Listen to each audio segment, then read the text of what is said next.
Okay, and welcome back to another battle report. A very delayed battle report, for which I thoroughly apologise. Um, my only excuse is Christmas, and I was consuming a lot of eggnog. Actually, I've never even drunk eggnog, but yeah, I was drinking a lot. Anyway, moving on. So this was a battle report played on Universal Battle. This is actually pretty interesting, this one, because it's my first battle playing with Ratkin. So this one was Ratkin versus the Trident Realm again, but this is part of a Universal Battle tournament, which I thought was quite exciting. Not that I mind playing Arthur particularly; he's a great guy, but I thought a bit of variety might be fun. Turns out this tournament is based in the US, which means that this battle was fought between the hours of 11:15 at night and 2 a.m., um, which was a little bit tiring, but there you go. That's what a 10-hour time difference does for you. So I thought it might be fun just to try out Ratkin and crack on with the new Cock and 19 rules and see how we go. So my opponent very kindly came home a little bit early to allow me to play against him, and the Trident Realm were really popular with Cock. I think due to the massive buffs they got in Cock 19, people are really enjoying trying them out. But now at this point, I've played the Trident Realm more than I've played any other army. There you go. I'm playing them again, I think, in a couple of days, so should be quite fun. So this is the Trident Realm list that he bought. So he had a horde of placoderms with the Brewer's Strength. So those are some defense 6, 30 attacks, strong core to his army. 2 hordes of Depth Horrors, one with the Brewer's Sharpness and one with Blessing of the Gods. So those are pretty unpleasant. They're attacking on 3s or attacking on 2s in one case, I think. And with Elite, yeah, don't really want them to get near me. Their one weakness is obviously their defense 3.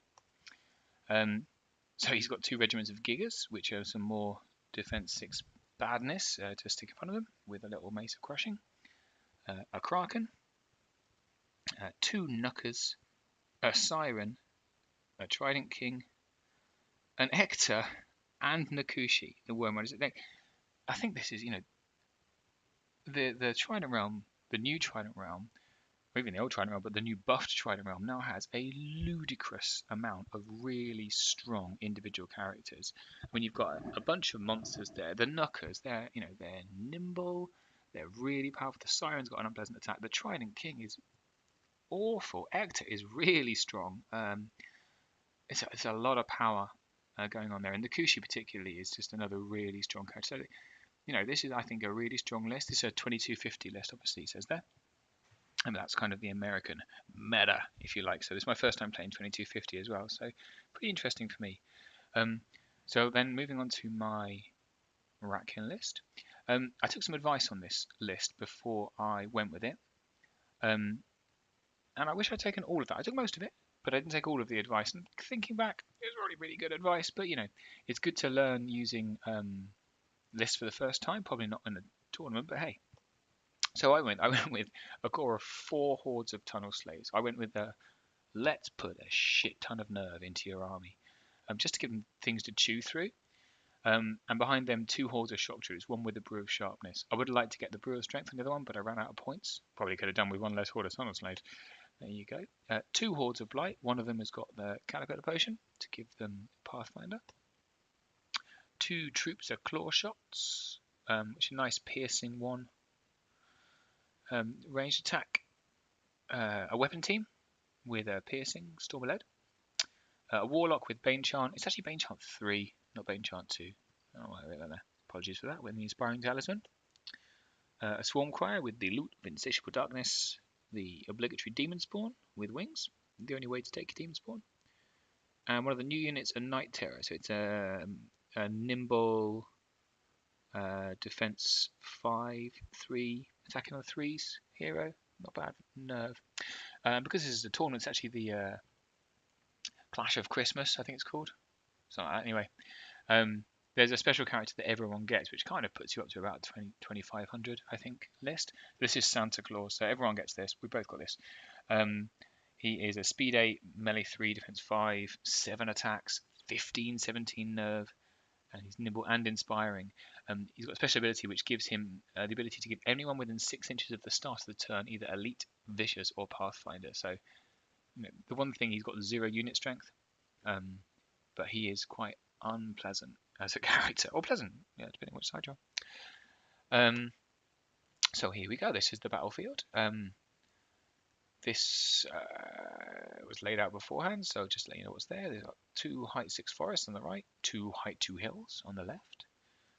We've got 2 height 6 obstacles, houses, rocks, whatever. A height flat lake, so it's only cover when you're in it. A height 0 field, so it's cover when you're behind it, if you're up to 2. But no, it's all got 2 height 1 walls around it, which kind of, you know, gets rid of that difference anyway. So that was the battlefield, and this is how we set up. Now, I'm going to talk about my deployment in a bit. Let's just go through it a little bit. So the tunnel slaves are here in a block. I went with the put everything in a block because I've never played a swarm army before.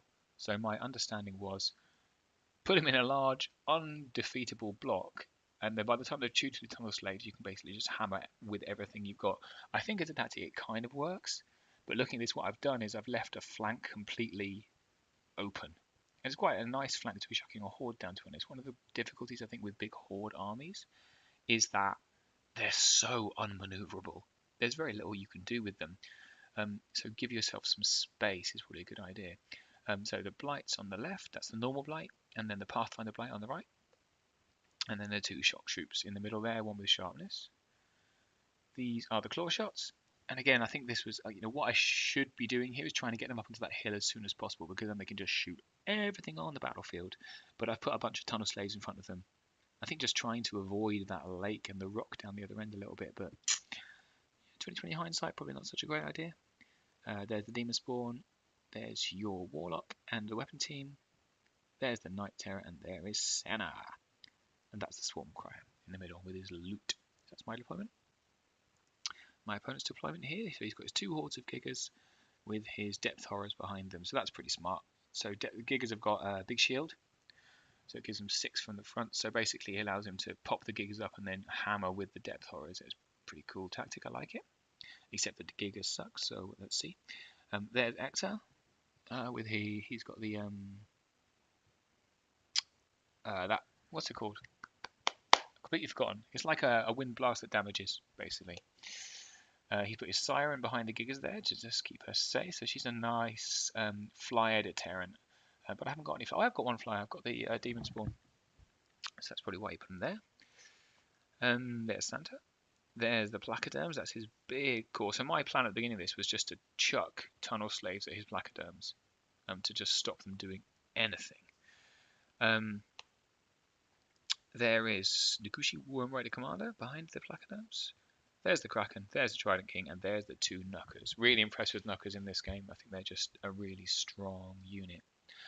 Worth saying the scenario for this was Occupy. So it's the one where the battlefield is divided into 6 segments, and you count the unit strength in each segment. You get 2 for the center segment of your opponent's side, and 1 for every other segment that you occupy. So theoretically, I should have an advantage going to this because I've just got a load of troops to just chuck into different places. We shall see. So Trident Realms turn 1. So he won the roll off and went first. And that's pretty much what he did. So he moved everything forwards and he shot his Knuckers very sensibly up the right hand flank because there was nothing to stop them. That's where they all ended up. And then for his shooting, oh, he didn't do anything for shooting, right? Because I was out of range, so he couldn't reach me with anything that he had. Because I think he's only got the Trident King, has got a breath attack, and he couldn't reach, so that was the end of his turn. So then in my turn, I did pretty much the same thing. So I just moved everything forward. I think just keeping the troops on the right hand side out of the line of sight of the 2 Knuckers there behind the house. And I brought the Santa and my Knight Terror over to the right to kind of try and combat their threat a little bit. So that's where we all ended up. I didn't move the claw shots because they've got reload, and I thought actually what I want to do is start shooting. I would probably have done better getting them up on that hill, but I thought I want to shoot early from turn 1. Same with the Demon Spawn, I didn't want to take a movement penalty and the Warlock, because between them all I've got 20 points of Lightning Bolt or piercing attack, so that's a not insignificant amount of range there. So yeah, we chucked all of that at the front unit. The Gigas doing that's 20 points, but their defense 6. Even with piercing 1, we only did 2 points of damage. The funny thing is that wavered them, and this I think is one of the real downsides of Gigas is their low nerve. I rolled lucky, and he had a wavered unit, which really cocked up his plan. Okay, Trident Realm turn 2. So Ector moved over to the left to do some Kraken mooring. That's what his attack's called. And these Gigas, this pair of units moved forward. The right-hand depth horrors moved over the wavered Gigas. They could just about manage that. Everyone else kind of moved forward, and seeing the threat, these two knuckers moved, just shifted their position a little bit. So that's where they ended up. And then he wind blasted my blight, doing 1 point of damage and knocking them back, which was annoying but not really significant. Yep, that's the knockback. And then he used his breath attack on my front tunnel slaves, doing 5 points of damage. Oh no! Given that, with Ratkin hordes, everybody gets +2 rallying. If you're +1 rallying within range of a horde to a maximum +2, pretty much all of these troops have got 24 nerve, which is really high. You'll see what I've done here is I've kept everything really tight because I was really scared about nimble charges. I think that was my main error in these early stages, because what I've done is I've traffic jammed myself even from the start, and you'll see how that kind of plays out as the battle goes on. Okay, so on to Ratkin turn 2. So seems pretty obvious what I need to do. So a lot of charging went on. So we charged these tunnel stages into these Gigas, which is I think an okay move because it's just kind of wearing them out a little bit. And then his depth horrors can't really do anything. Likewise with these tunnel slaves into the depth horrors. So just kind of blocking them out, chaffing them up, and that's what I intended to do. Likewise these ones went into the placoderms. This was my plan from the start, to just kind of traffic jam these placoderms. They don't hit too hard, and with 24 nerve I should be able to block them for quite a while. These ones are slightly less happy about, because obviously I've got 2 nasty units on the right there that can basically just flank me and just destroy me in a single turn, but I would rather charge than be charged, and he's positioned the Trident King cleverly so I couldn't get to the King. And then the other units just kind of moved up behind, and this is really, I should have given myself a lot more space, but didn't. If I'd thought about it carefully, I could have had this blight on the right hand side threatening down the flank. As it is, I just kept everything really tight, and we'll see how that plays out. The Demon Spawn moved to the left. I think I was planning to try and get the jump on the depth horrors on the right and on the left hand side. And the Warlock moved over a little bit. And then the weapon team moved up to try and get within range to use its breath attack. And I moved my Knight Terror and Santa over here. So Santa moved behind these 2 units on the right to try and get a flank on them, because he's not individual. And the Knight Terror moved up to a support position in case they tried to jump over the top or nimble, jump around the units that were already there. So that's where we ended up. You can see I've put myself in quite a difficult position. So I have managed to turn my blight on the right hand side with Pathfinder to block the charge from these guys on the right, but yeah, even with the jump back, so I've jumped back from my combats, and I now can't move, so difficult. So the combat on the left, I did a huge 1 point of damage to these Gigas, but wavered them, so their low nerve really didn't do them any favours, and I just rolled really lucky. So that was pretty cool. 5 points of damage onto the depth horrors, but no waver. 3 points of damage onto the placoderms, which for an attack that hits as badly as a tunnel slave, that's pretty good. Happy with that. 2 points of damage onto the Ratkin, which is terrible.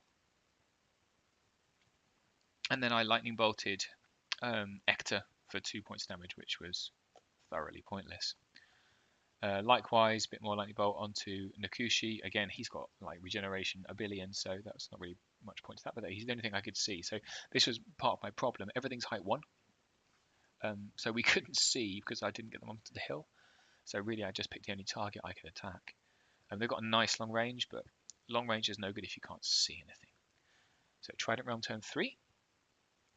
This is where it started to get a bit sticky for me. So because he couldn't do anything, these depth horrors are really stuck. So he moved his depth horrors back behind his unit there and moved Ector in to move a little blocking. I think actually to get him out of sight, possibly. I don't know. The depth horrors went back into the tunnel slaves. The Placos went back into tunnel slaves, and the Kraken went back in. And then he like a billion triple charged onto that tunnel slave to basically delete them as quickly as possible.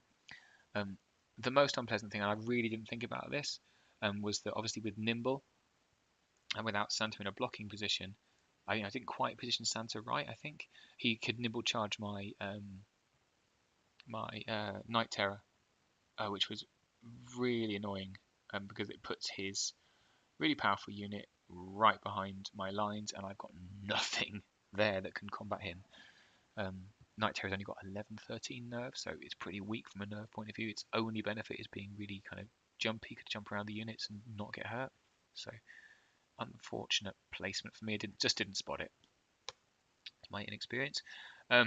Likewise, another nimble charge here from old Santa Claus, who jumped around my units and went straight into my war engine for triple attacks. So he basically deleted it in a single turn, which was exceptionally painful. I didn't even get to fire it. Yeah, and he moved these Gigas over to the right just to give a little bit of spacing. And he moved Nakushi back to add some. I don't know. I think he did drain. Did he do drain life? I think so. I can't remember. Anyway, so this is where he ended up. And so yeah. So he added drain life to his depth horrors going into those tunnel slaves, and obviously destroyed them. Satna obliterated the weapon team in a single round, and that puts another unit behind my lines, which is not a great position to be in. So I really didn't think about the positioning of these really strong, powerful, jumpy units. He put 14 points of damage into my tunnel slaves, but didn't waver them. It was pretty cool for the tunnel slaves, and they were doing a really good job of tying up those placoderms. Yeah, unsurprisingly, the triple charge completely obliterated those tunnel slaves. And just put them in a nice position. So he did some clever positioning. He moved the Kraken back. So basically, my Blight are totally stuck there. They can only charge one thing, and it's the Trident King, which I guess he wanted. And 10 points of damage on the Night Terror. Really lucky. Even if it's 11-13, I think he rolled a 2. Or yeah, no, it would have to be a 2. So he double won it, basically. So he wavered them. They got rallying. He's got rallying. So it was a 2 or a 3, I think he rolled anyway. So he wavered him, but that's not great. It's better than it could have been, because frankly, 10 points of damage on an 11-13 unit, you're expecting it to die. And then he used Ector once again to Wind Blast my Blight. Oh, no, it wasn't the Wind Blight, it was the Demon Spawn. So he Wind Blasted my Demon Spawn back really far with 2 points of damage on him, which is a nice use of that hero's skills. Okay, so Ratkin turn 3. Not in a great position here because I really tied myself up. So a Demon Spawn, looking at this now, I'm just thinking, you look back at things and you think this part of the reason I do these battle reports is to kind of to look at my own performance and think how I could have done things differently. Why on earth did I charge my Demon Spawn right into the center of the battlefield when I've got a horde of Blight there that could have done the same thing? That was just heroically stupid of me. So anyway, I charged the Demon Spawn and the what are they called? Completely forgotten. Gone out of my head. My elite unit anyway. We'll come back in a minute. Oh no, they're not an elite unit actually. They're tunnel slaves. They're not shock troops. They're tunnel slaves. So tunnel slaves and Demon Spawn went into the Gigas, which is just I don't really know what I was doing. There you go. This unit of shock troops went into the depth horrors, hoping to knock them off the board. And this unit of shock troops being completely stuck and being slightly terrified of the monster lying behind them, in the lines behind them, just shuffled over to the left to try and give themselves a little bit more wiggle room. Tunnel slaves went back into the Gigas, into the placoderms, not wanting to get charged by that. What are they called? Those monsters? My memory today is terrible. It's the alcohol Christmas. The Swarm Cry just jumped over it out of his line of sight, and these Blight went into the Trident King. Santa also flank charged the Trident King, so our hope here was 30 attacks from the Blight, and I think would have been 14 attacks from Santa.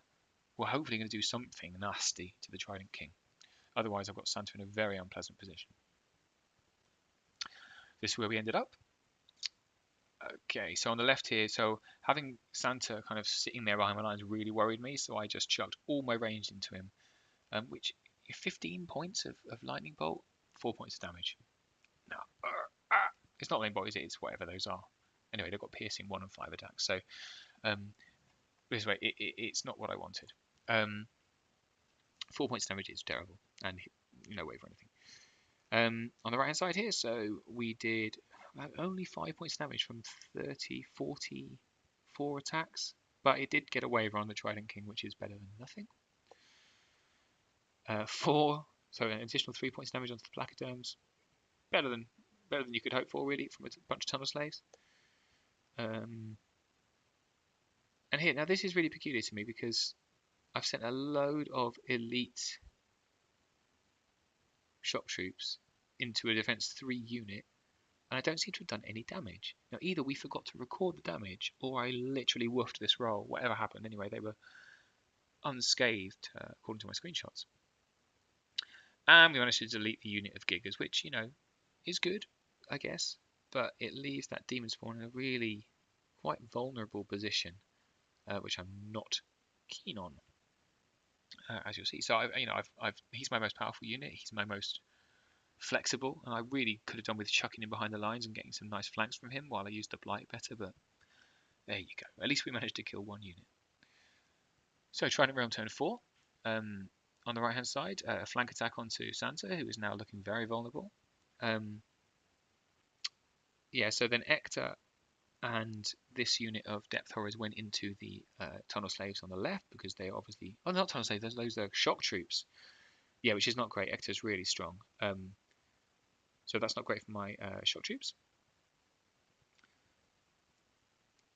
The other Depth Horrors went into my Demon Spawn, unsurprisingly. The useless kind of bunch of Tunnel Slaves just sitting there blocking everything up. And yeah, let's not think about that anymore.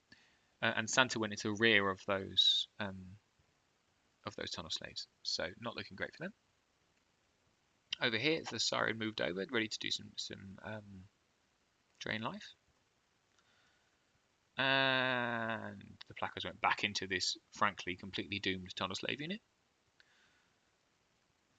At the back, he decided to finish off my Night Terror, which is probably sensible. And, right, so the damaged Trident King moved backwards, allowing the Kraken to charge into the Blight. There's a lot of Ensnare in this list, which is, really nice. I've got Ensnare on the Blight as well, but yeah. So over here, we had additional 5 points of damage onto the Demon Spawn from the Depth Horrors, which is not very nice because he's not got a lot of nerve. 13 points of damage in the back of the Tunnel Slaves, but no waiver. Bad luck, Santa. A absolutely painful 14 points of damage onto my shock troops from the combined attack from Ector and these Depth Horrors. Not good. Plus, they can't go anywhere because we're totally stacked up. We couldn't even go back an inch. Nobody can go back an inch apart from Santa. Horrible. And he finally finished off my Tunnel Slaves in the middle. Well done, Placoderms. Unfortunately, it leaves him open to a pretty nasty counter charge. That was my idea anyway, to get the shock troops there. But they've only got 4 points of damage on them. They're like a 22 nerve unit with defense 6. Oof. Not a fan. Yeah, and he finally killed my Night Terror, leaving a thoroughly vulnerable back line with that unit, which I still can't remember the name of, that monster. And then we took 7 points of damage onto the Blight from his Kraken, which is pretty strong. And Santa took 5 points of damage, which is okay. He's got 17 nerfs, so we're not that worried about that. So Ratkin turn 4. the counter-attack. This is what we had to do. Well, we're stuck really, aren't we? I'm completely blocked up, so I can only do a limited number of things. So I finally bothered to put my Blight into action and multi-charge with the Demon Spawn into these Depth Horrors on the left, which should have done quite nice things to them. It is a hindered charge from the Blight, so but you know this should have done for them. Counter charge with these units, and then on the left, the shock troops on the left, and charged afresh another hindered charge onto those Placos. Blight went back into the Kraken. Santa countercharged. What? I can't remember the name of the unit. It's really bothering me. I'm an old man. It's not my problem. And this is where we ended up. So, on the left-hand side, we did 11 points of damage to the Depth Horrors, which should have killed them and didn't. So, you know, I think that was really irritating for me. We continued to try to get rid of Santa. Took him up to 9 points of damage. Still no waiver. Very annoying. My rolling was not doing me any favours. We did manage to kill this unit Depth Horrors with these shock troops, heavily wounded shock troops, so that was at least one small victory. And we did a really respectable, we brought them to 13 points of damage on these placoderms, so they were on 4, so it was 9 points of damage from 25 attacks. That's really good, especially on a hindered charge, but not enough to waiver, so disappointing. Again, disappointing. Only 6 points of damage onto the Kraken and no waiver. And 2 points of damage over here on the right, which is crap for Santa. Well, how come his Santa is like destroying everything and my Santa is basically waving a fluffy hat around? Terrible. So Trident Realm turn 5, so it's looking pretty desperate for me at this point. So he went back into my Demon Spawn, taking on the most powerful unit with this rock hard unit of Depth Horrors. Santa went into the back of my Tunnel Slaves. Realistically, what I should have done in the previous turn is countercharge Santa. I could have flipped around and counter. Oh, no, that's why I was shooting him. I figured it was better to shoot him with my whatever they're called, claw shots, than to try and get some Tunnel Slaves damage onto him because he's got high defense. Yeah, might have worked, but it took a rear charge, so realistically I should have countercharged. 2020 hindsight. Right, so Ector went into the side of this very painfully damaged unit of shock troops, and then he multi-charged my other shock troops. So because I didn't manage to do anything to the Placos, I was open to a flank charge from his Gigas. Kraken went back into the Blight, and he multi-charged Santa with the Trident King and his monster, whose name I still can't remember. And then right at the back here, this really unpleasant unit decided to just start deleting my ranged, which is fair enough, so he flanked him. And this is where they ended up. So this combat took us up to 16 points of damage on these shock troops, which is pretty strong, but they only managed to waiver, so we rolled well. But, you know, a wavered unit out on its own, not good. On the right-hand side, Santa took only 1 point of damage, I think, from these two, which is good. Well done, Santa, but you've got no unit strength, so you're useless to me. And then all of these units died. This was just the end of the game for me. So the Demon Spawn got wiped out, the Tunnel Slaves got wiped out, my Claw Shots got wiped out, the other Shock Troops got wiped out, and my Blight got wiped out. So, you know, he rolled well, I already had a lot of damage, he positioned well. Just, you know, clearly the end of the game for me. So Ratkin turn 5, there's not a lot we can do. So the Blight flank charged this unit of Depth Horrors, which didn't really need to be honest. They've always got so many damage on them, but there you go, might as well. We simply turned the shock troops to face the biggest threat. I mean, they're going to. There's no way they can survive without a double one next turn. Santa went back into the most valuable unit over on the right.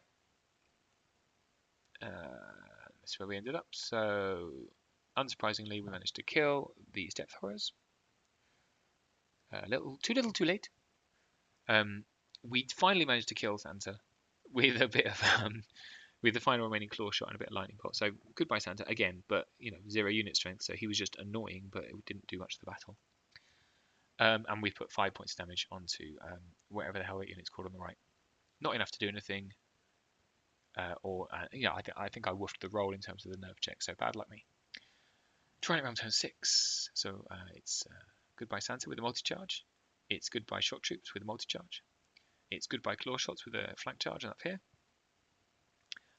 And it's goodbye. Oh yeah, I still did have my Swarm Crier. He was chucking in Bane Chance when he could, and they did a bit of help, but basically there was nothing else he could charge. He thought, oh, I'll just chuck a Krak, and I felt really sorry for this tiny rat holding a standard as a giant Krak and descended on him. And then he turned his X around, who obviously was going to use his Kraken more on me. So there he did. 5 points of damage onto my Blight, pushing me back, but actually kind of helps me a bit because it means he can't get anywhere near me with anything. Unsurprisingly, Claw Shot's dead. Shock Troop's dead.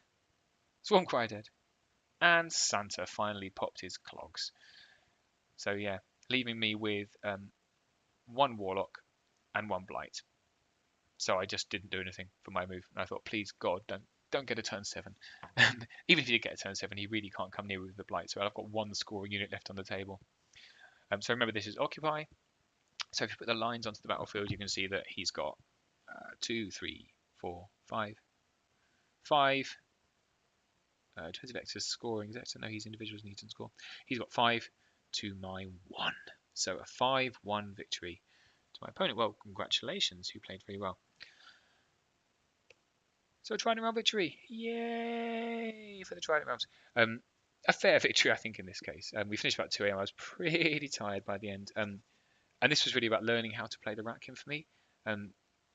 All of their hammers are big, chunky units, so manoeuvring them is really difficult. They're really strong. I think the Shock Troops are one of the best units in the game, hand down. They're so strong, elite and vicious.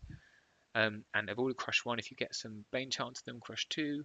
Oof! With an item, they can be really nasty, but just putting them into the right place is really difficult.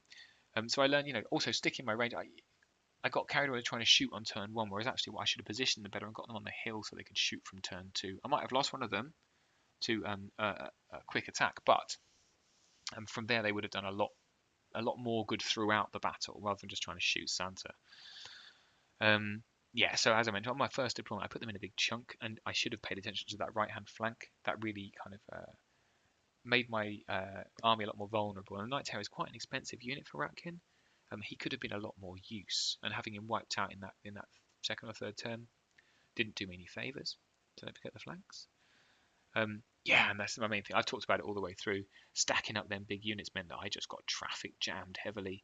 But it's good to learn. One of the interesting things about this tournament is obviously you keep the same list through each of the 4 games we're playing. So I'm going to have to play this list again, although I'd like to adjust it. So I better get used to moving big units around. So it'll be quite fun. Even more fun, the next battle I'm playing with them is against Ratkin. It's a Ratkin v Ratkin. So there's going to be a colossal amount of unit strength on that battlefield. So that'll be quite fun. And I look forward to that battle report in a few weeks.